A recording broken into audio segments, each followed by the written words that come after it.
Welcome back to Season 2 of Apostate Sisters. This season, we're starting with the topic of bodily autonomy.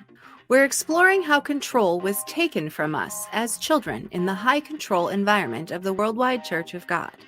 And we're exploring what it means to reclaim ourselves and retake our bodily autonomy. As part of our ongoing mission to create healing spaces, we're stepping up our efforts to foster community and provide resources to those on the journey. And we have some exciting news. We have finally just launched our Patreon. If you want to support the show and connect with us in a more personal way, check out the link for Patreon and become one of our sinful siblings. So welcome to the first episode of Season 2. Nancy and I are here as usual, and we have a special guest for this episode. Our good friend Jason is here as a trusted male as we embark on today's topic, which is masturbation. All three of us grew up in a doomsday cult called the Worldwide Church of God. We knew that premarital sex was wrong, but in the church, the topic of masturbation was a little more taboo, a little more difficult to talk about. But that doesn't mean we didn't get a lot of church messaging. So we're here today to talk about the messages we received growing up from the culture, from the church, and what we think about it today. Let's get started.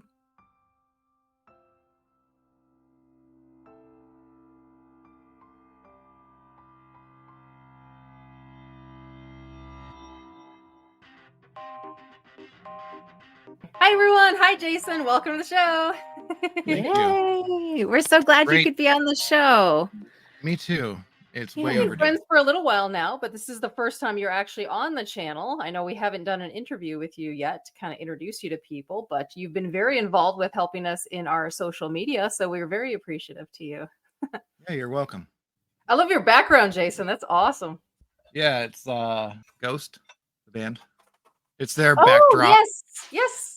It's I their remember this. cathedral-like background. You introduced me to them, Their concert. yes. Yeah, good shit. Hoochie Hooch Distillery, Blackberry Hooch from Alabama. Yeah. Tell me Oh. about It's in a mason jar. That's awesome. Hoochie Strong, woman owned and operated. That's what excited about. How is it? Oof, it'll burn your ball hairs off, Jason. Women tend to use the term me time a lot. I'm gonna go have some me time. Choking the chicken. Beating the meat, flicking the bean, paddling the pink canoe. Tossing yourself off. Ew, what about playing the skin flute? Softening the peach. I heard oozing the noodle. Jerking the gherkin. That's probably not a very good one, though, because a gherkin's a very tiny little pickle. Manual override. I'd never heard double clicking the mouse. I think that's fucking funny. Really? Oh, that's from American Pie. You never double clicked your mouse? Buttering your muffin. Did we say rub one out yet? Petting the cat. Beating the bishop. Oh, dialing the rotary phone. I've heard that one. Doing a Meg Ryan.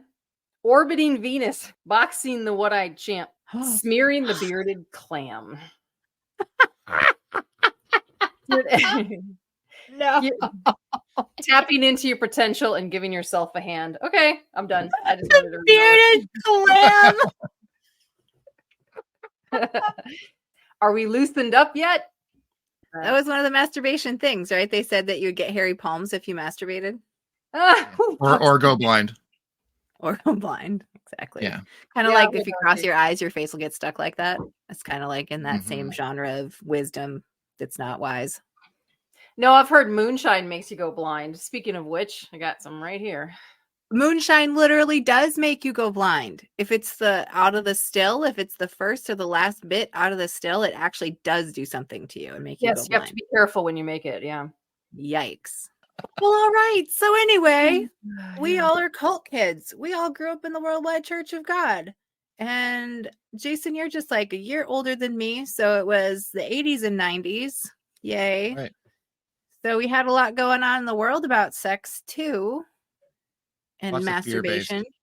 Yeah. Lots of fear-based stuff. I feel like I remember politically, I remember like as a teenager, I'm hearing stuff about like the fight over whether they should provide condoms in school or not, or do abstinence teaching, right? And like masturbation, whether we want to think it is or not, is absolutely all wrapped up in that idea, right? Because like they should have been teaching masturbation if they were teaching abstinence, but of course that wasn't what they were doing.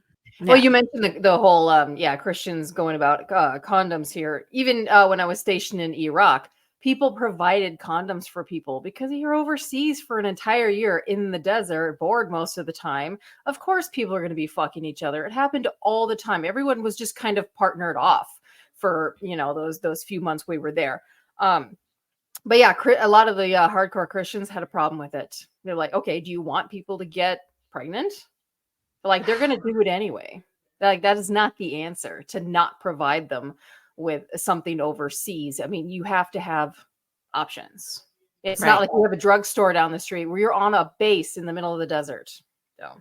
Well, and this is why it was such a big deal. I think it was like Clinton era that the attorney general at the time really wanted there to be proper education and condoms for teenagers, because at the time teen pregnancy was like a big deal in the country. But it was the Christians pushing back of like, how could we do that? We're going to make them do more sex. Like, no, you're not going to make them do more sex.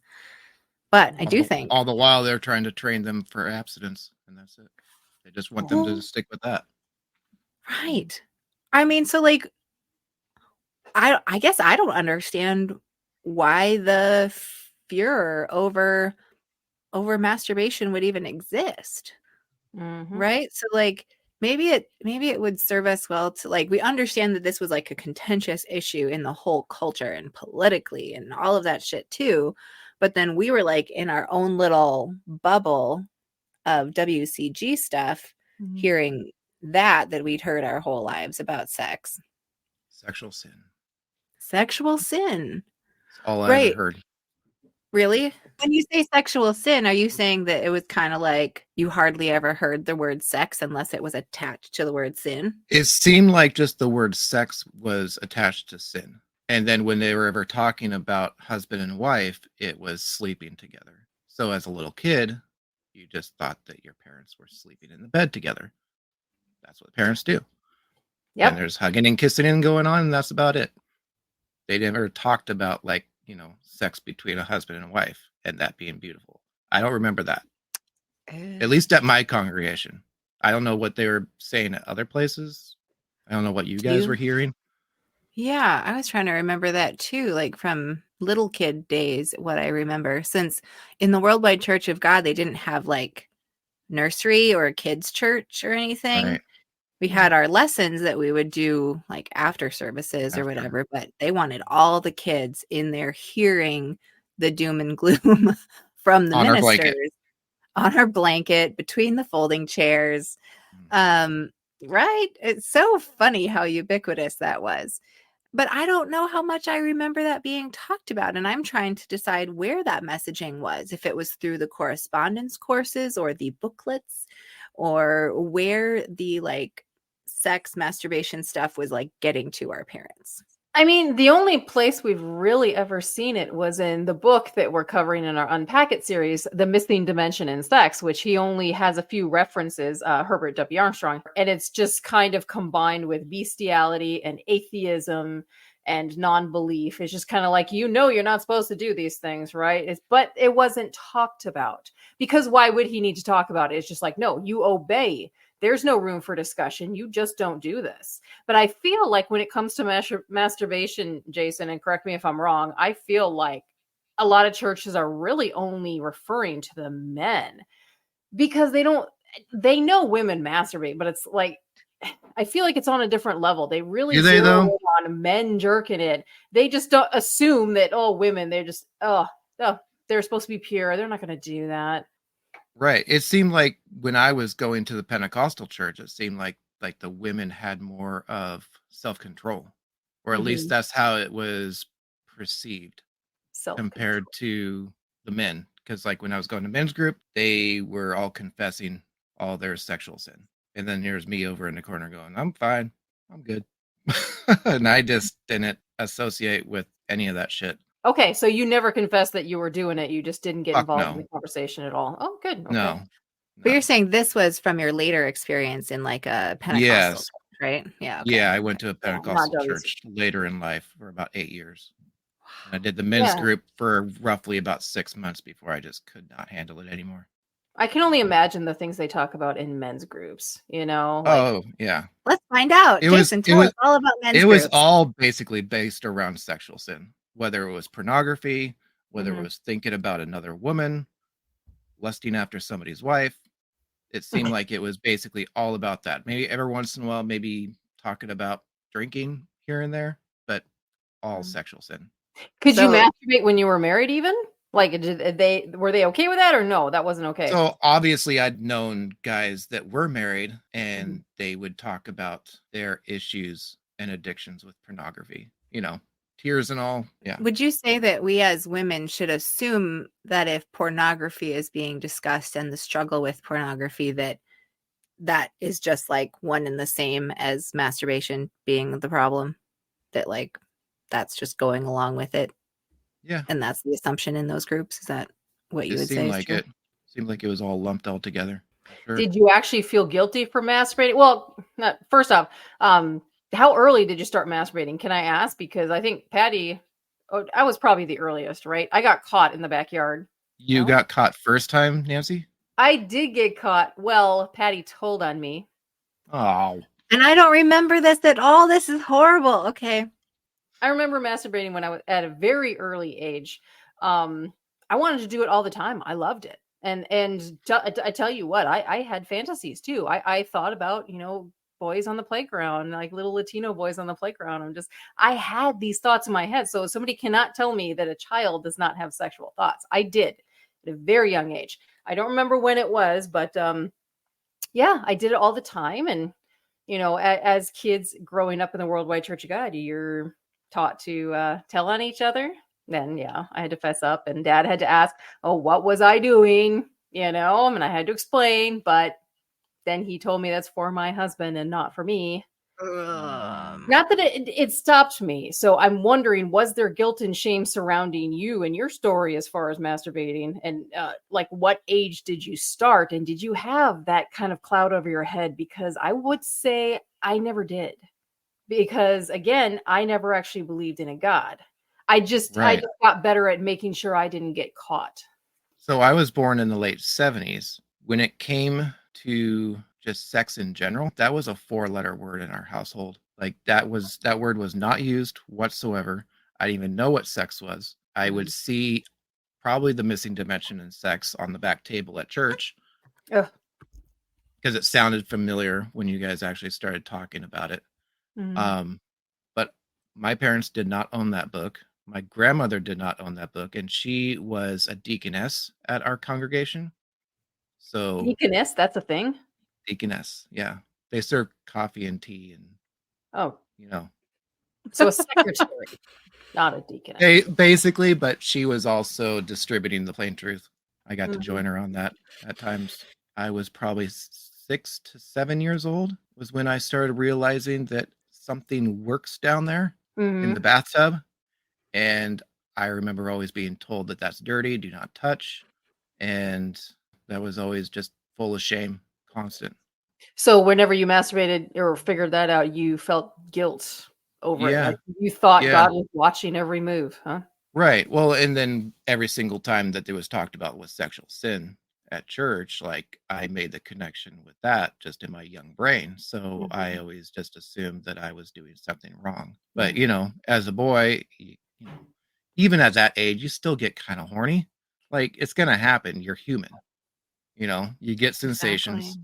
Yep. Something's going to happen. There's bubbles, all that jazz. So like, parents aren't around. You're going to start exploring your body as a kid.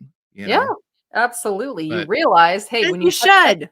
We should. It's ours to explore and enjoy. Right. But I didn't actually hear the word penis until I was a little bit older. It was always called the pee-pee. Yeah, they should always use the actual terms for our body parts. I hate I remember the word penis being said but I don't remember where. But it wasn't until I remember watching PBS, and it was a nature channel, and they were talking about an animal, and they said penis, and I was like mortified because of the word being used. And my parents were in the room, and they still didn't take the opportunity to talk with us boys. I know. Even about the birds and the bees. Didn't happen. Did to find out the hard way, huh? Yeah. But just the word pee-pee, I always just associated it with just pee. That's all it was for. Because you brand it pee-pee, what else is it going to be for? I think that's the advantage to those wanting to control that part's function. Well, Jason, for the longest time, I thought that babies came out of the butthole. Yeah, and Patti actually taught me. I thought that too, actually. Yep, because no one taught me. Hot dog in a bun? I thought that too. That wasn't until later, though, when I was, Yeah. And I didn't realize that when it came to sex, of course, I was a young child, but I didn't realize that the dick going in, like there was friction. I thought it was just, hey, you put it in and that's it. Right. I didn't realize there was movement. Like, I just thought it was like a soaking situation also for the longest time. Well, I don't know how it happened. Like, I guess I just lucked out in some ways that our mom, since I was the oldest, she must have had enough time with me. And I think she had read some Dr. Spock, which is not a Star Trek thing. That was a guy who was clearing that up. It was a guy who was kind of a big name in like child rearing at the time, I think. And so thankfully, I think our mom read that and thank you. And felt like she should tell me all the things that were happening. So like I knew that a penis went in a vagina to make a baby because you were on the way, Nancy. And so mom felt like I should know those things. But despite being taught the real things and the real words and all of that, I too thought it was a hot dog in the bun situation and a soaking situation. But I don't think that's a problem. Like, I don't think kids have to know everything. But for damn sure, what kids should know is that their body is theirs. And they should know some things about hygiene, about, it's yours. Have all the fun touching it you want. Just, this is a thing you do in this place, not that place. And you wash your hands before and after. Right? Like that is a big deal. So for whatever reason, I knew enough to be able to help you learn things, Nancy. I don't know why you didn't get taught the same things I did, but Pets, I think when it came to our parents, it's maybe a WCG thing, but they put so much pressure on the firstborn. I mean, we heard that term, the firstborn. They just expected that they could teach you things and it would just trickle down. Like as the oldest, you would just teach us younger kids the same things. I don't know. I just feel like that's kind of how it was. Well, I don't remember them teaching me anything directly. I had to learn everything the hard way. You taught me like everything about the world, Pets. Our parents didn't. Yeah, you're welcome, I guess. Working. No. I don't know why it's not working anymore. I mean, it's interesting to me that even in our one household, going to the same church with the same parents, you and I had a really different experience of learning about these things. Yep. And so then, Jason, you and I have talked, I would say, extensively about some of this from your upbringing years too. And the impression I got from you was that your parents, like, it wasn't that any of the kids in your family got this information and that it was almost like purposely hidden from you. So it was my mother and my grandmother that started in 1962 at Worldwide Church of God. So my mother was indoctrinated at 12 years old, and my grandmother has possibly a Quaker background. Very prudish grandmother. She was always that way. That would make sense. When I was 4 to 6 years old, summertime, and I was playing with the boy next door, and we were always just digging in the dirt with probably Star Wars toys. Masculine. I know, but kind of a shame because they're probably worth money now. So he had a younger sister, and she was probably only like 2 to 3 years old at the time, and she came out naked out to the yard. And I remember looking in her direction and not understanding what I'm looking at, and just complete mind fuck. And I remember the boy next door trying to explain to me that we all don't have the same parts, but it still did not register in my brain. Yeah. It was maybe 20, 30 minutes later, I went to go do my chores, and my mother cornering me in the kitchen, asking me, you know that girls are different, right? And I was just so shocked and kind of scared. And so I just said, yeah, just out of fear. What? And then that was the end of the conversation. There was nothing else being said whatsoever, but that girls are different. So Your answer actually should have been no. Actually, I don't know their bodies are right different because you never fucking taught me anything about it, and neither did my school, because the education system sucks when it comes to sex ed. But I was also homeschooled till the 4th grade. I was not in public school. We were extremely sheltered. Yeah. And then once I got into elementary school, we were pulled out of class when it came to puberty time, when they talked about puberty, when they started talking about sex. To the library we went. But your mother never taught you anything. So what was she expecting you to? I got a booklet. I didn't read the booklet out of fear. So just as you two, my body was not my own. Mm-hmm. That's how I was taught. My dad, he was never very hands-on as a parent, just by how he was raised, unfortunately. So it was more of my mom raising us boys. Mm-hmm. I would say I was roughly around 12, 13 years old, and my father was talking with my older brother about Paul Rubens. This was early 90s, late 80s, that he got caught masturbating or playing with himself in a movie theater. I remember that. And so I remember him making a joke and me not understanding why this is a joking matter when this is something that's bad, just by how I was raised. But afterwards, I remember getting very curious, and I want to say it could have been that very same afternoon, if not the next day, but I want to say it was that same day that I went to the bathroom, and I decided that let's see what's going on here. So one thing led to another, and I didn't stop, and freaked me the fuck out. Like beyond anything I could have comprehended what was going to happen. And then obviously followed by lots of shame and fear. So lots of cleanup. Oh, because you didn't expect that. You had no idea that was even a thing. Not a clue. Not a clue. None whatsoever. And I was like 12 or 13 years old, and I had no idea that was going to happen. Okay, I know this is too far, but there's a part of me that wants to be like, no, that's like abusive for a child not to be taught these things about their you're not fucking body. You're not wrong. Neglectful, for sure. Yes. Yeah.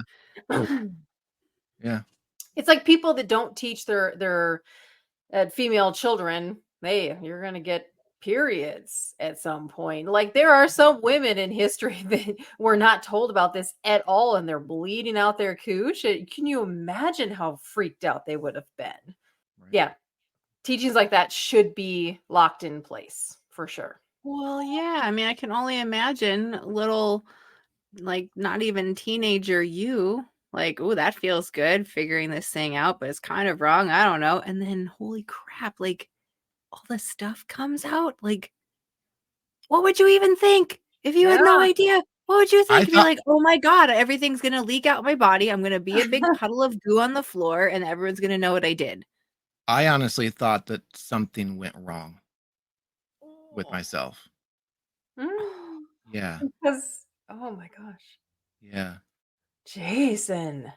But I don't know, like time-wise of when I did it again, because eventually you know the sensation, so eventually you're going to get curious once again after all that shame kind of just dissipates over time. So, I guess you didn't die, and like God didn't die, smite you, But I was smart enough to start going into the shower because I knew the battle of that cleanup was just horrendous. And The shower's a man's best friend. yeah. And a Sears catalog. Oh, Sears is going out of business. Aw, what Right. are boys of the future gonna do? Oh, maybe the boys of the current time have phones. Never mind then. We're fine. And pornography. And not mom bras to look at. Well, that was your first whacking it story. What about ours? Didn't take me long to figure out. I mean, How old were you, Nancy? I don't even know. I never paid attention to ages. Guess? Do you have a guess? 5, Age? maybe?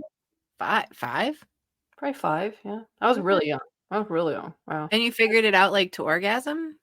Not Yeah. just like I'm just gonna touch and like, ooh, I don't know what's going on there, but something.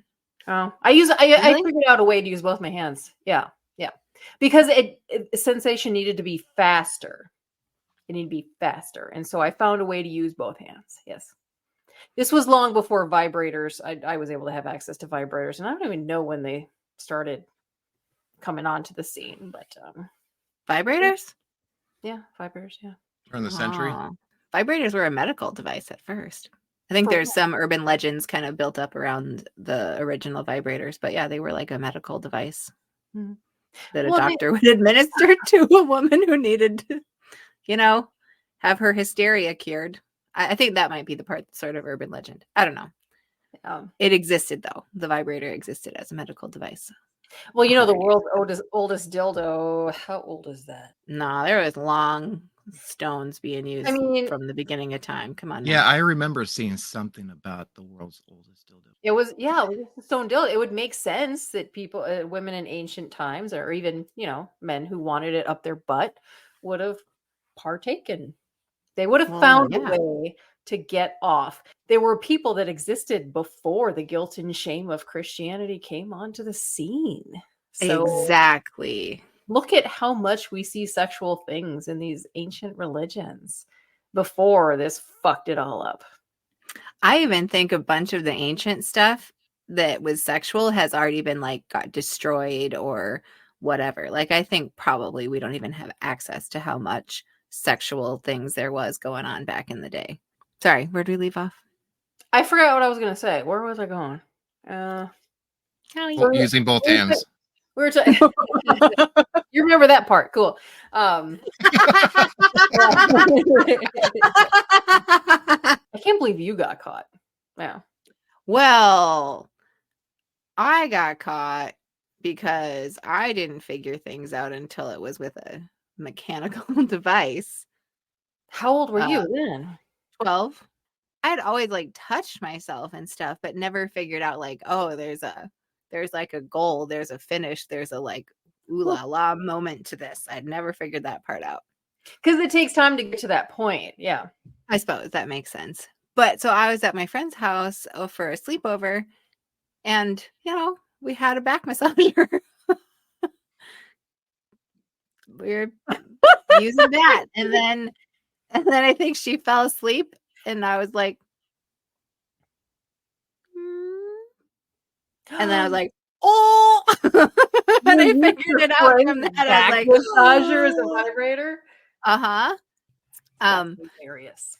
I don't know these stories, Patty, so I'm loving it. Oh no, kids, it gets worse. It gets worse because there was a day that I was sick and stayed home from church, and I had asked if I could borrow the back massager from my friend's family. It's so embarrassing, you guys. It's not church? I stayed home from church to get myself off. On our day of rest? Seriously? What the Yes. Yeah. There was no rest for my vulva. Patty, it's like my other shirt. I'm sorry I missed church. I was busy masturbating. Literally like that. It's literally what I did.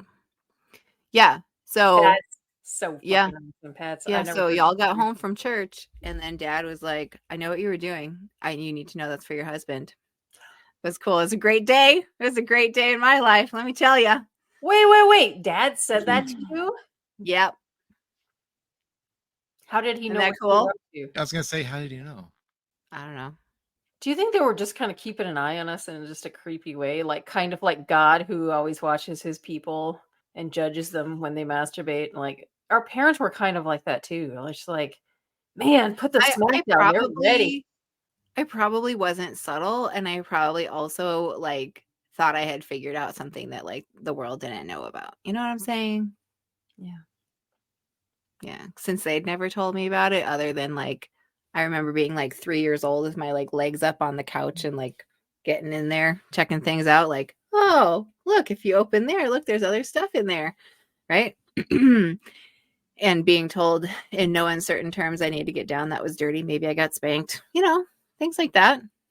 Nice. So I wasn't going to tell anybody this cool thing I figured out because obviously I wasn't supposed to know about it.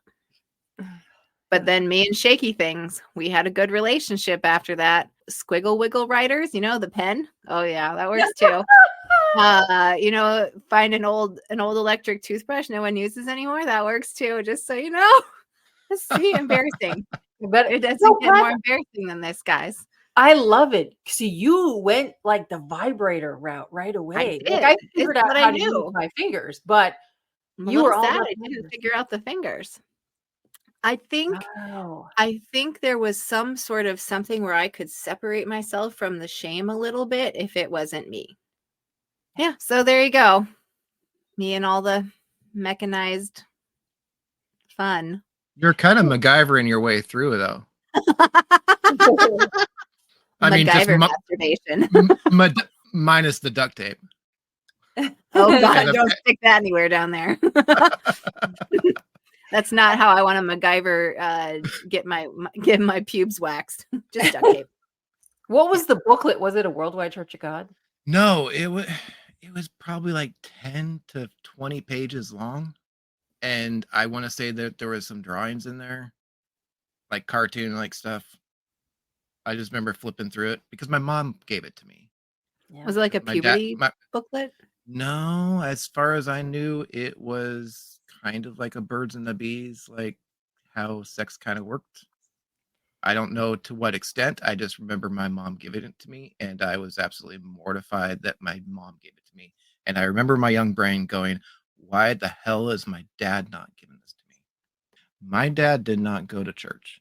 He was driving us to the Feast of Tabernacles, and he would come to a few services. He would come and see us play basketball and volleyball during YOU shit, you know. Mm-hmm. But other than that, he was not associated with the church.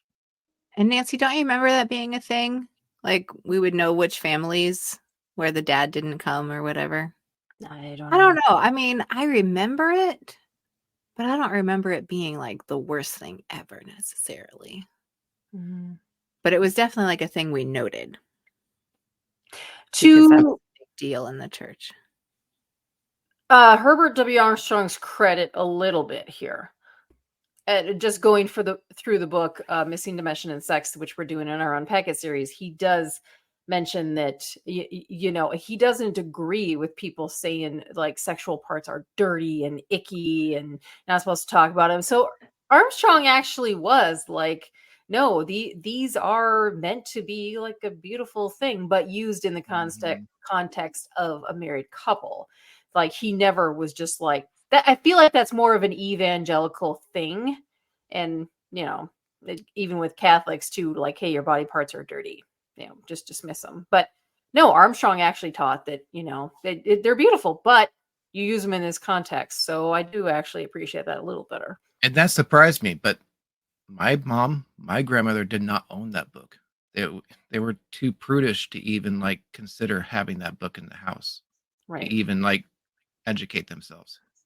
I feel like you're bringing up a good point though by mentioning that, Jason, because what I've recognized as we've started, you know, talking with people about their experiences in the church is it's like the church almost put out so much content in all directions that it was like, you know, he had certain ways that he controlled people, but it was almost like there was room to find yourself, like whatever preconceived like things you brought to the Worldwide Church of God, I felt like you could find it, you know? So it was like clearly your family whatever their background, came to worldwide like already with that like extreme purity message.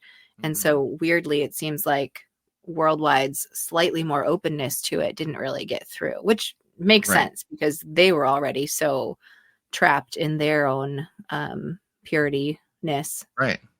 Yeah, that they weren't going to just be like, well, Armstrong says it's beautiful, so I guess I'm going to drop all of my shame, right? Mhm. Yeah. Yeah. I mean, then it's obvious to me, like Armstrong did say that kids should be taught the real words for things, right? So it's like you were getting something that was like WCG and beyond. Right. And that's what surprised me out when you guys were reading some of the chapters out of the book too, that you're supposed to actually call it by its names. Gosh, that Actually stuff kind is of just pissed me so off. important. Well, well, yeah. I mean, because you made a good point with that if you were taught to call it pee-pee only, well, then that was like the one function associated with it, and you weren't even like allowed to think of anything else. I know. I should probably thank Marty Stauffer, but he's dead now, unfortunately. Marty Stauffer, Wild America, PBS. Yeah. Nature show. What's what is it? When we were in high school, what was that song? It was like, you and me, baby, ain't nothing but mammals. So let's do it like they do on the Discovery Channel. That is Bloodhound Gang, by the way, Patti. Right. Bloodhound Gang.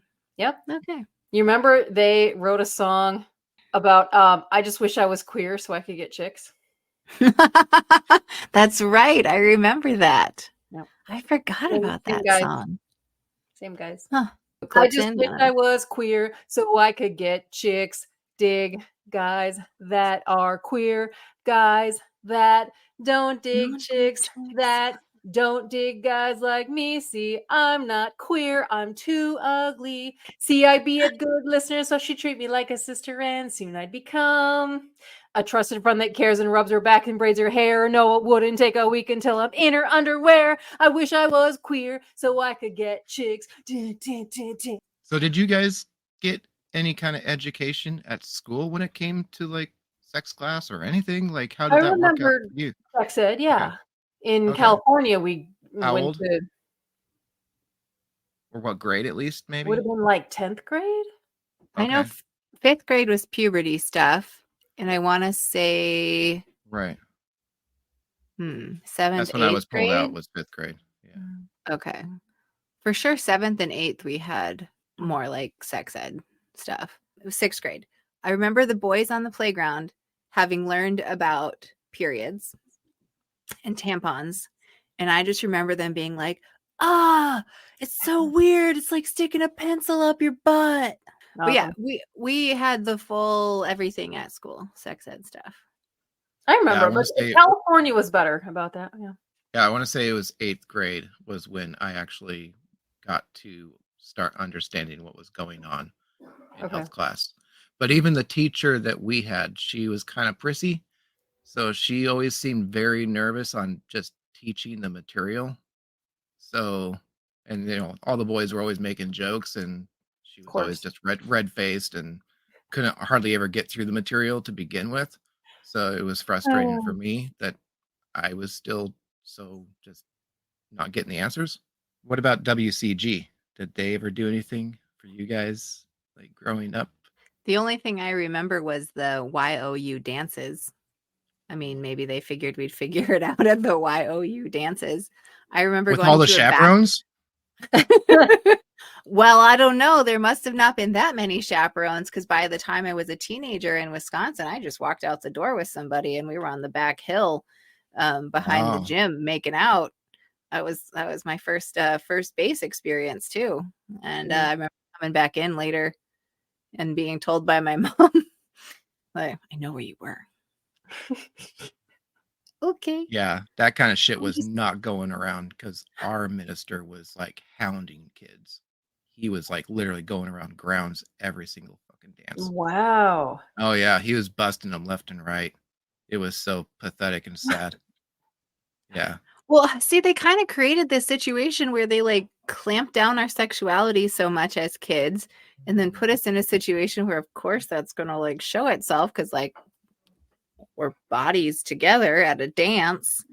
And then we don't have any like risk assessment that we learned, or like understanding we own our own bodies around any of that. So none of us are Right. like mentally, emotionally prepared for the teenage hormones that we're all experiencing. And then they have Right. to go around and stop us because we have no ability to like handle ourselves in that situation. Mm-hmm. Ugh. Yeah. Yeah, I remember even an older girl. She was like at least 2 years older than me, and this was during a basketball event. It was at a school, of course, and she got busted with another boy from another congregation, making out, whatever, and it was spread around. Everybody found out, and then she kind of disappeared. I want to say she was like around 16 or so, and she stopped coming to church after that. I'm sure for the guy it was perfectly fine, but for her, she felt a lot of that guilt and shame surrounding it because Oh, yeah. she got blamed for being that little temptress. Right. Well, even kids younger than her found out about it. I mean, I couldn't imagine how that would have felt for her. So I was about 14, 15 years old. I want to say this was summertime.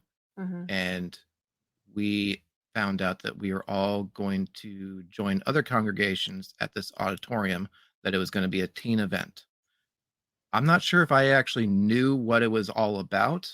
I just remember sitting in that auditorium and the film being shown, and they were talking about sex. Sex is something that, yes, me and my friends have experienced and experimented with. I want to have sex. I'm not going to be interested in that person. I'm just like attracted to their body or stuff.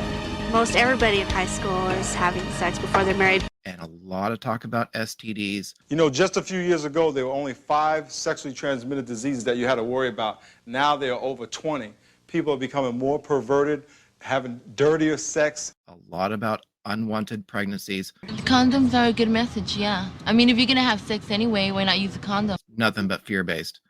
Yeah. And I just remember squirming in the chair like, fuck. Like, holy shit, I do not want to be in here. And I just kept on taking bathroom breaks constantly. And I think eventually a parent found me and pulled me back into the auditorium. And I'm sitting there kind of hiding in the back, not wanting to be here, you know. But at the same time, like, at this point, I still kind of didn't understand what sex even was. Yeah. Like, at this point, I still thought it was kind of like a hot dog and a bun thing.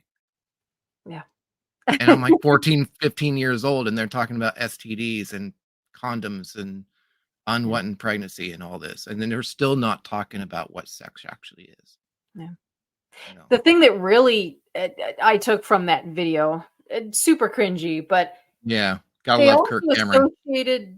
Kirk Cameron's the worst. I think it's real easy sometimes to look at life like it's just this great ride, or it's just this awesome game and you're out to have as much fun as you can until it's over.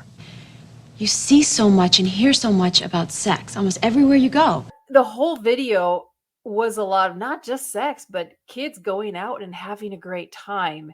And they put so much shame on that to be like, hey, if you're going out with your friends having a great time, you know, you shouldn't be doing that because look at all these terrible things that could happen to you. So I felt like it wasn't even just sex. It was about having fun, which that was big for me growing up in Worldwide Church of God. It was just, if you're happy, if you're having a great time, smiling, laughing, whatever it is, you're probably doing something wrong. It's probably you're sinning. It was like the DARE program 2.0. Yes. It felt like it. Yeah. Right. Yeah. If sex was a drug. It's wild to me how, you know, masturbation, there's a legit term just for touching that one particular part of your body. You know, like if we rub our neck and like, oh, this feels great. Oh, I'm kind of getting turned on right now because it feels so good. Getting out that kink and all. Yeah, there's nothing wrong with that, apparently. It's just that one particular part that you're not allowed to touch. Is it because stuff comes out? I don't know. We're not so weird about blowing our noses. Oh, yeah. So it's the combination of the rubbing and the stuff coming out? Or is it about lustful thoughts too? Oh, well.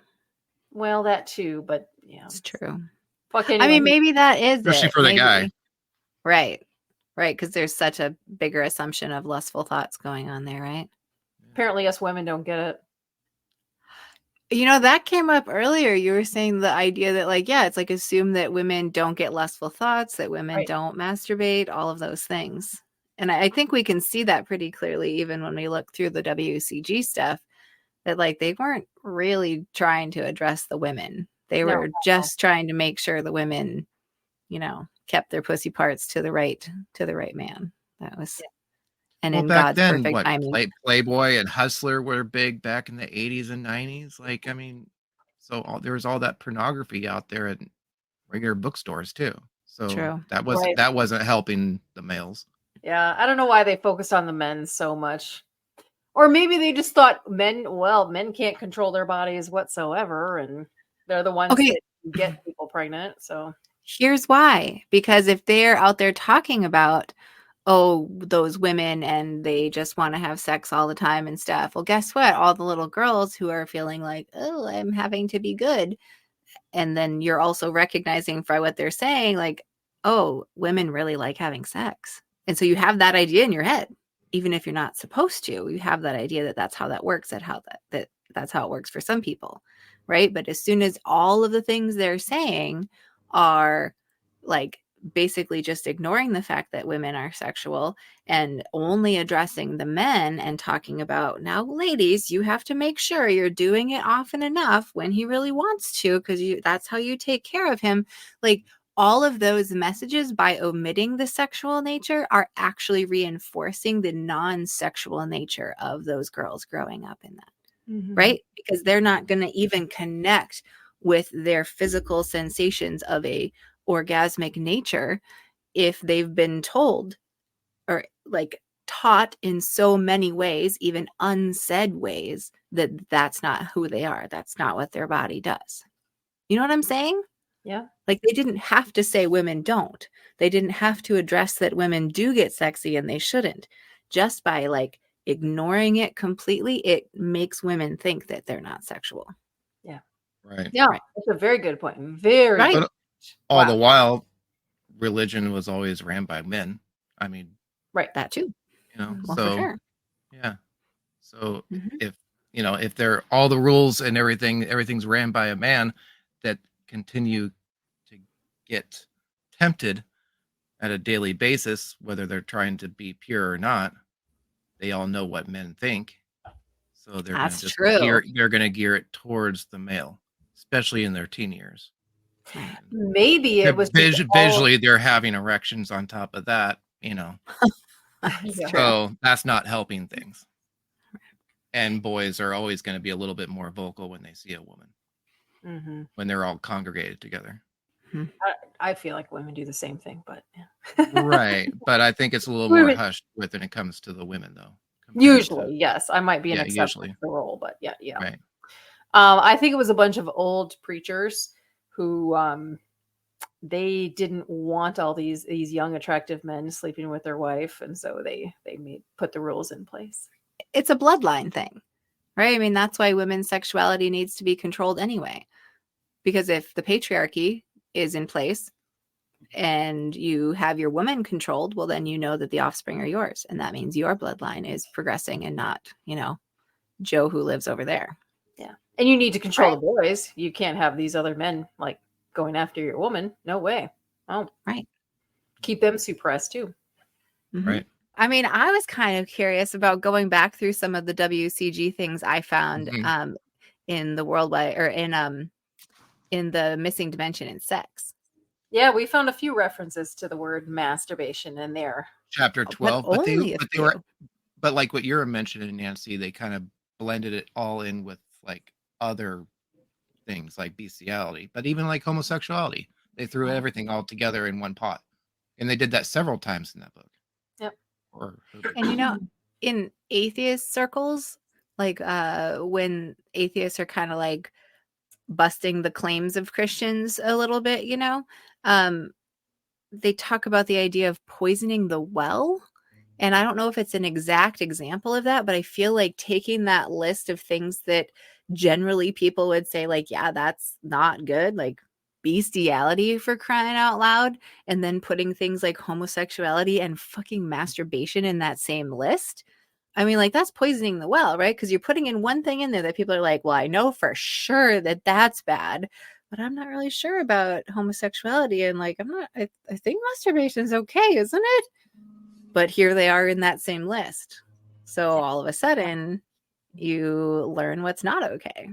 But at the same time, during this time, there was the whole AIDS epidemic that was going on. So there was a lot of fear base going on against No, homosexualities, wasn't there? there wasn't yet. There wasn't Oh, yet. So okay. I think it was like, well, maybe this last edition of Missing Dimension in Sex was 1981. So I think it was just pre-AIDS hitting the scene, or at least like in the news. He definitely talked about it later, though. Right, because I found a sermon that he mentioned. Oh. Talking about homosexuals and AIDS. Tempting people on almost more than any other one thing today is sex. Now they try to make it possible to enjoy illicit sex in a way that God never intended. And in so doing, they enjoy the beauty of sex as God intended in marriage, and then the production of children, lovely little children to come along, and the beautiful family relationship of real, genuine love for temporary sensation. So today, they're beginning to find that what they sow, they reap. Now we have the new diseases now, AIDS, coming from homosexuality. So they try to justify homosexuality. Instead of trying to do away with it and teach it for what it is, they say, well, it's just his sexual preference. Well, indeed it is. And sin seems to be the preference of most people instead of righteousness. And yet they don't say, let's give up homosexuality and begin to obey God's laws. They say, no, let's break God's laws and let's try to find a way around it. And so the scientists now are trying desperately to find a cure for AIDS. Let people go ahead and break God's law. Let them bring on this disease, and then let us find some way to cheat God by a medicine that will cure it. And let me tell you, there is not a cure in 1,000 carloads or 1,000,000 freight carloads of medicines and drugs. There just isn't. You can't cheat God's laws and get away with it, brethren. You cannot do it. Yeah, it was like early to mid 80s that sermon was. Sexual sin and homosexuals and AIDS and that would make sense. That was like 1980 to 85, I think, is when that the panic over that was just ramping. I feel like that was a moment that the Herbert W. Armstrongs of the world were just waiting for. And they were probably like creaming themselves over the fact that we can directly link homosexuality to this new horrible disease. They were probably just so happy that all of the things that they were wanting to be bigoted about could be proven now. Right. But I mean, we know now that it spreads just as easily in heterosexual and homosexual couplings.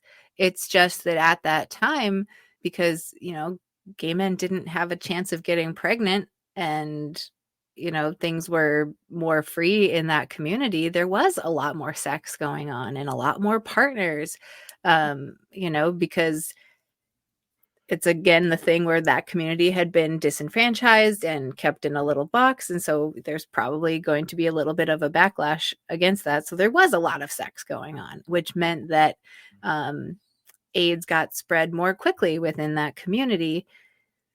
And unfortunately, that meant that it got discovered within that community, and that's how that started hitting the news. And so before we know enough data to recognize this is equally a problem for all people having sex, it gets marked with this homosexual thing. Yeah. And then that's what carried it through and got used in bigoted ways and probably just started like an entirely new wave of anti-gay stuff in our country or in the world, you know? Ugh. Like another satanic panic almost, basically. Yeah, satanic panic. It would have been around the time of Studio 54, right? Right, or right before the 80s, I think. Studio 54, when did that close? I would say that's 70s. That was 70s. Mid to late 70s. I don't know anything about Studio 54. Studio 54 was, I think it was essentially like just a gay club. I mean, a lot of famous people went there. It was very popular. But yeah, people had a lot of free sexual expression out of that. So I think there were a few instances where AIDS popped out of, people that would have attended that club. I find it so interesting that everything I can find about the 70s, because I was born right at the end of the 70s, it feels like the 70s had this like freedom going on. Like Roe v. Wade had happened in like 73. By 78 or 79, something like that, women got the right to like have their own bank account without a man's name on it. That's how late that happened, by the way. Yep. So it's like all these great things were happening in feminism and stuff. And then Ronald Reagan got elected, and then family values and all of that shit started. And then Rush Limbaugh hit the airwaves. Like, I know. I can't. It's really frustrating to have realized we were that close to some more freedom. And then here we are all these years later, beating back down the conservative bullshit again. But anyway. It seems like every time we come very close, they squash it immediately. But that's what they do. Like, we get that close to being able to progress further. They will find a way to squash it. It's like this is just an uphill battle. Well, if we're going to shake up the natural order of the current order of things, and it has any potential threat to stop the ongoing profits of the people who have all the money, then we're going to be having to fight a little bit harder. Oh, I know. The other thing that I saw in The Missing Dimension of Sex that Herbert W. Armstrong said was that like men didn't have a need to masturbate. Like it was fine that they would just have natural nocturnal emissions to, relieve the pressure. So I kind of don't think he followed his own advice, because as we know, he had his little black book in which he kept a flog log and listed out apparently the times that he got it done. Yeah. So for any listeners that weren't with us for some previous episodes, it's well known apparently that Armstrong kept a log of his masturbatory sessions while also telling everyone else apparently that it was equivalent to bestiality. Oh, I know the thing that was really big that came up over and over. It was the idea that to masturbate is like a gateway to homosexuality. Yep. Oh, because you're touching. Because you're touching yourself. Yep. Yes, because you're like, oh, look at that dick. So ridiculous. But I'd never heard that one before, ever. Me neither. Like, not in anything to suggest that would like make you gay because you're getting a dick off. I want to say it said it several times in the book too, like in the last couple of chapters. But it was so subtle in the way that it said it. I feel like I should pull it out and figure it out, because it was like the way it said it, I was like, wait a second. And I wonder if that was what Armstrong did and we're still not even seeing it. How he just says things in such a way that you like get this idea, or you're like, I think he's equating that, but he's not really saying it. And it's enough. It's enough for our on your brains mind. to make. Yeah. Yes, our brains make the link. Because it's an advertising man, he knew exactly how that worked as far as wording went. This one line: often a boy will experience absent-minded proclivities following masturbation. What does that mean? Nancy, Armstrong was on to you. So many different ways. Most boys and many girls, so he understood about girls. Most boys and many girls get into the habit of masturbation at an age so young they simply cannot remember its beginning after growing up. It is a nasty habit, often almost impossible to break. There is no greater plague. What the fuck?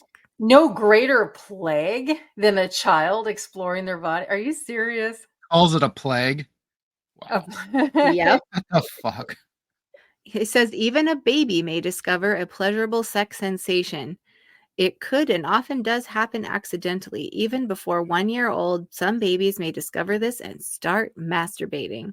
The parent should be constantly on guard. Oh God. Treat it in infancy in the same category as thumb sucking or putting a finger in his nose. Teach the child that he should not play with parts of his body. I love how he says most boys and many girls. I know. Like he legit thinks boys masturbate more than girls. Wow. Okay. It's still a pretty common way to think about it. So yeah, this is called Truth About Masturbation, this section. Nearly all books about sex produced by the medical doctors assert that masturbation is not harmful. They, capitalized, are wrong. Why must humans, even the professionals, always go to one or the other extreme, as far from truth as possible? On one hand, many boys have been told falsely that masturbation causes insanity, loss, sterility. Oh, like makes them sterile? Yeah, I guess so. Pimples, Seriously? etc. But stating that this is not true. So he's using these extreme things like it's going to cause insanity, so he can try to say that this is not true, so he can kind of validate himself even more. That's what it seems like here.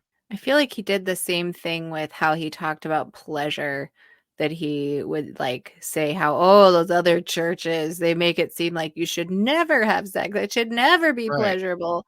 But look how gracious I am. I tell you that God does want you to, but only in this particular way where I can control you. Right. But in the next paragraph, it talks about, on the other hand, masturbation is a form of perversion. It is a sin. It does harm the boy or the man physically over a period of 12 to 24 hours by dulling the mind, even causing a partial blurring of sight. I don't remember going blind. I must have been one of the elite. Keep drinking the moonshine. And acting as a partial anesthetic to the memory. What? Maybe I forgot that I was going blind. That's what happened. A dulling of the mind. Well, that's kind of what this other line was about too, was the idea that he's just going to be like, oh, walking around kind of doing dumb shit afterwards because I just fucked myself. I don't know. I think a little afterglow is healthy.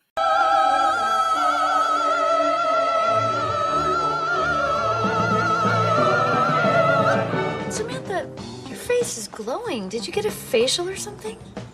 I masturbated all afternoon. Often a boy will experience absent-minded proclivities following masturbation. Oh my God. Okay, I got one more little paragraph here. Masturbation is either plain lust or else a desire for relief. But God provided for relief through the means of nocturnal emissions during sleep. If such natural relief is needed, the boy or man may induce it by sleeping on his back. Don't sleep on your stomach where you can kind of rub things. You might hump your mattress. Yeah, don't hump your mattress. Better sleep on your back so it can just, ooze out naturally as God intended. And a woman's release? Where is that? Do we get one off when we're sleeping? No, you don't. Oh, we don't get the orgasms. Damn. We just need to wait need until we have a husband so that we can make ourselves available to him. The thing is, though, if you're asleep, how the fuck do you know if you're touching yourself? I don't know. That's a good point. I wonder how many nocturnal emissions were actually sleepwalking. What do you think? Did you do that? Have you ever whacked it in your sleep, do you think? Oh, yeah. Really? Really? While you're sleeping? Not just a wet dream? Probably both. I always assumed that I probably was like unconsciously touching myself while I was sleeping. And that's why I woke up coming. Oh, I always assumed it was just like... you toss and turn in your sleep. Yeah. So, you rub your eyes or scratch your ass or whatever in your sleep. So if you're having like a horny sensation, why wouldn't your body want to respond to that without your knowledge of it? I mean... Huh. You're not this is great. I'm kind of curious now. I want all the listeners to reply and let us know if their nocturnal emissions were potentially, aided in their Well, sleep. You don't know what you're dreaming about all the time either. Could be a sex dream. Could be, who knows what. You wake up, don't remember what you were dreaming about. Yeah. Yeah. But now I'm just curious, right? Like, how many nocturnal emissions are like dream and no touch, and how many nocturnal emissions were the result of some, sleepwalking? Ridiculous. I'm just wondering if we can call bullshit on the whole nocturnal emissions thing and be like, no, that's just sleep masturbation, guys. I mean, I'm sure it can happen. I mean, the power of the mind is, yeah. Very good point. Very good point. But can we really make that much movement while we're sleeping, though? I've had some pretty in-depth sex dreams, but I'm not waking up to me rowing myself one out. I want data. I want hard data, guys. I've always heard that girls will discover themselves more at a younger age. And it might not always be true, but I can attest for that. From parents that I've talked to. Interesting. Yeah. Well, I guess in some ways, society-wide, we tend to treat girls in a way that they would be more introspective, probably, or more like emotionally internal, and boys to be a little bit more like energy out in the world. So I could see that maybe boys would have a little more focus out here, and if girls are more inward focused, maybe they would discover stuff about themselves more early. I don't know. My first sexual experience was with another girl, so maybe young girls were just experimenting on each other. So whatever. And actually, that's considered totally normal. Yeah. If kids are within like 4 years of age of each other, and they're just discovering things, like that's considered normal and natural, and it's not like dirty, wrong, or a problem. Yeah, that section just keeps on going, and then it goes into circumcision. Well, and I think when it comes to circumcision, part of it is quite like it affects masturbation too, right? Because like the whole idea of masturbating was so bad culturally back in like, I don't know, what is it, the turn of the century or something, that there was people like John Kellogg. Yeah. So literally Kellogg's cornflakes. This guy was totally puritanical, and he was like a crusader against masturbation for some reason. Like what that guy's traumas were, I'd really like to know. But so he was out there trying to sell his cornflakes. And he was trying to say like, you should eat my cornflakes because you've been eating all that like meat and eggs for breakfast, and it's making you so horny all the time. And so if you eat cornflakes, you won't be so hot-blooded or something like that. So he was super against masturbation to sell his cornflakes. But then he also, for some fucking weird reason, was like on a rampage to get doctors doing circumcisions on the regular, because they weren't before that. Like, this is not some Bible thing that carried forward. Fuck all the way off with that. This started again 100 years ago. And then, of course, it gets embedded into the medical community of like, well, there's a few extra $100 we can get for every birth that happens in the hospital, because this is happening at the same time that births are moving out of homes and into hospitals. And so everything's getting added on to that hospital bill. And then we take it as a cultural value because, so what John Kellogg said was it stops the masturbating. Mm-hmm. That was the whole point in the US when circumcision became standard. He advocated for the circumcision to be done extra tight. Like, it makes me so angry. High and tight. Makes me so mad. So that, okay, because when there's you weren't even circumcised. And I wasn't even circumcised. It just makes me so angry because it causes all these traumas for all these little boys in our country. And then women have to deal with the aftermath of men who are angry that their parts were fucked up when they were first born. So, and lube. When there's a foreskin, the foreskin rolls up and down. There is not this like sliding of dry skin on dry skin situation. And so there wasn't a need for lube. And so they thought, oh, that's going to stop it. They won't be able to masturbate if they can't roll their skin up and down. No, they just did it and they fucking hurt themselves because until we figured out lube and lotion and all that shit, like, it makes me really angry. We can't take the human out of the human. We got to just honor the human, not try to make them not do what's human. circumcision was promoted in this country with the express purpose of stopping boys from masturbating says everything you need to know about how we honored or didn't honor the bodies of the little people in this country. And so then we've got these hurt people who didn't get to even have their own bodies. We told them from the beginning their body wasn't theirs, and we think we're not going to cause generational harms over and over. I actually want to know from the listeners, because I'll just say right out here, most of our listeners are men. And so I would really like to know, what was your first lube that you found when you discovered yourself? Like Jason said, it was conditioner in the shower. Well, it was either that. It was either that or trying to steal your mother's hand lotion and then possibly getting caught doing that. I just need this for a minute, Mom. As a 13, 14-year-old, you're not going to the store to buy lotion. So you're trying to keep everything pretty far under wraps. But do boys always need lube if you're not if you're circumcised? Yeah, always. Yeah, definitely. Otherwise, it gets pretty deadly, for sure. A lot of surface area, and it's not like just generally. You can cause damage very quickly when you're a teenager and you're being very, very vigorous. But he was young and vigorous. He was very vigorous, Father. Vigorous? Yes. So there you go. Come on back for the circumcision episode, everyone. It's going to be a good time. Nancy and I, for our first few episodes, which I know you listened to, you were one of our very first fans. We kind of would come back at the end of each episode to say, well, all right, so what do we think about this topic now? You know, like birthdays or celebrating Christmas or whatever. So this is the moment when we all get to talk about what our adult relationship to our bodies and masturbation is like. And go. Why don't you start us off, Pat? Oh, shit. Okay. It's been a long road.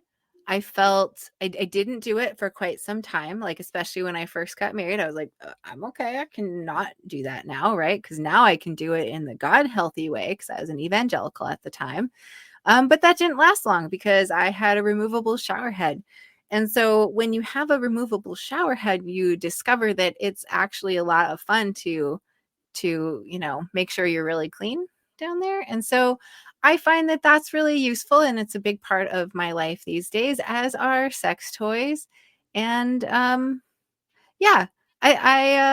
not fully liberated. I still feel definitely weird saying all of this on camera, but yeah, I've figured it out, and I'm a sexual being, and I take care of myself and give myself self-love, masturbate quite frequently these days.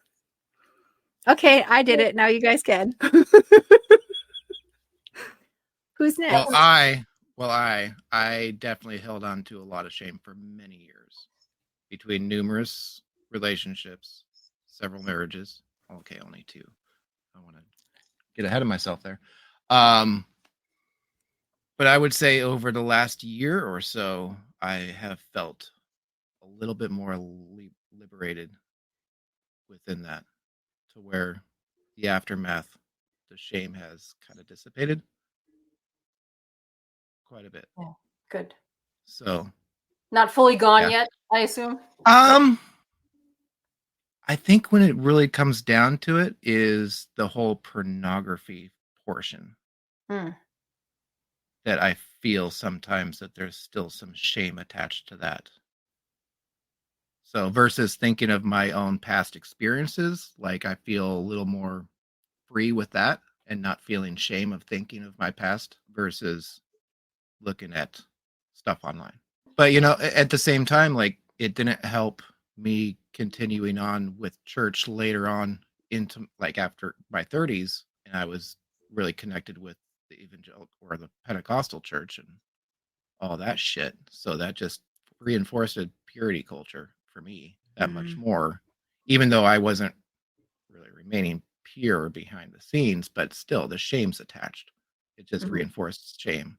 I find it really interesting when groups of high control can attach such deep shame to something that is just like so human that it's going to happen no matter what, it's kind of like a gotcha for those groups, because it's like, well, if I attach my shame onto those things, like, you are never getting away from that, So, I mean, good for you that, like, even if it's as recent as the last year, that you're starting to move away from that and find freedom to enjoy your own body and things like that. Like, it's huge. Yeah, it's huge. I'm not dead yet, so. No. And maybe there'll be a point in your life when it's completely gone. Yeah. Mm-hmm. Yeah. Nancy? For me, the guilt and shame was never there. Never. I know some people tried to make me feel guilty, not necessarily over masturbating, but like for, sleeping with men, sleeping with people. But I always just did it anyways. Like, I guess it never really bothered me. Now I've had my fun. Now I'm married to a hot guy who's fully intact. He's got all his penis. I enjoy it. When we have sex, I also masturbate. So yeah, and I have a box full of toys. And so I guess I don't really have any issues in that area. I just found it annoying that people would judge me for certain things, which I guess I just ignored because I just went and did what I wanted to anyway, while blocking out the noise around me. I really like smut, which definitely gets me going, especially hot movies. But smut is the way to go, which is just like sexy literature. I didn't realize the term smut pertained to just literature. And that's, yeah. Oh, okay. I didn't know that either. Hey, terminologies we all know now. Yeah. I mean, I'm kind of, maybe this is another episode, but I'm just kind of intrigued by the fact that we could have essentially heard some of the same messages and felt different things out of it. Like Jason and I definitely felt more shame and fear about it. And to me, the way that I kind of thought of that was like, well, I know that if I get in trouble with my parents, like, that's risking everything. They're the ones that house me and feed me, and they have the power to hit my ass and hurt me. Mm-hmm. Right. And so it's like, to me, those things meant that when they shamed me about something, I internalized that because that was bigger than that moment. That was potentially my entire existence. Right. And so to me, that made sense that was fear inducing. And so I'm trying to figure out, like, what either didn't you connect with, or what other conditioning didn't you get that, like, you just didn't catch all that guilt, or you were just like, yeah, okay, great that you think that. Now fuck off. I'm going to do what I want.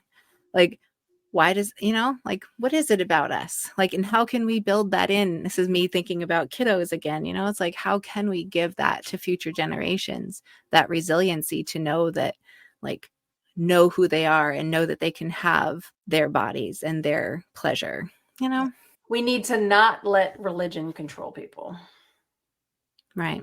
Isn't the answer to do evidence-based ways of raising kids, right? To work with the evidence of what our bodies are like, and to normalize things that are normal, and things that are normal aren't going to hurt us. And not hurt anyone else. What the fuck? Mm-hmm. Play just by kids touching themselves. Right. Yeah. I mean, I definitely, we all are getting riled up about this topic because it really does matter. Topics like masturbation in our bodies that get to, like, the core of who we are and our ability to feel valid as an existing human. That is big shit. Yeah. Well, in one side note, you mentioned punishment like spanking, and I know I was spanked quite a bit at a young age. I don't know specifically if it had anything to do with me touching myself, but I feel like it does. I feel like there's something connected there. Yeah. Well, because I know when I was punished in that way with the paddle, a lot of the reasons why I was getting paddled, might have been because I was fighting with my brothers, but it wasn't every single time. And sometimes you would just be punished and you wouldn't know why. I remember that. I just knew I did something wrong. I don't know what it was or how to fix it. That was the main thing. How the fuck do I fix it then? Didn't know. I just stopped asking questions. I stopped progressing because I was just too afraid. Right. But I know there was a few times just within, the confines of being in a bath that I would get in trouble numerous times touching myself and even getting yelled at. So I really wouldn't doubt it if I was spanked at that time. Probably were. Yeah. I want to point out too that there's this really strange thing that when a body is spanked, when a buttocks is smacked like that jiggles around the genitals. Yeah, like getting spanked is, there's a reason. It's not just a treatment of childhood traumas for reasons spanking shows up in kink things. Like it's a stimulant. It's bringing blood to the area. So, I mean, to spank someone as a punishment for having a sexual thing is like kind of some bullshit. Because, well, think about it. Spanking in general, no matter if it's for a sexual thing or not, like, I'm going to do something to you that kind of is going to mimic some sexual pleasure. And also, you're in trouble and feeling pain. That is some fucked up shit in the brain. So, all right. Well, here at the Apostate Sisters, we advocate for no circumcisions, no spanking, and a whole lot of fucking honesty and being truthful with our kids about all of that body shit. And a whole lot of masturbating. And a whole lot of masturbating because you own your body and don't let anyone else convince you otherwise. All right. Well, thanks everybody for joining us for our very first episode of season 2 here at the Apostate Sisters. This was just one window into all the ways that we're going to investigate our bodily autonomy and push back against how the church and society at large tried to take that from us. Join us next time. Like and subscribe. Woohoo! Bye! Thank you. And a massive thanks to Jason, our #1 fan, for being here for this episode on masturbation. It's been my pleasure. Thanks for having me on. I hope it was pleasurable for you, Jason. Oh, I hope so. Oh, it was great. Glad to be here. Yeah, flog that log, Fats. Okay. It sounds like it's underwater.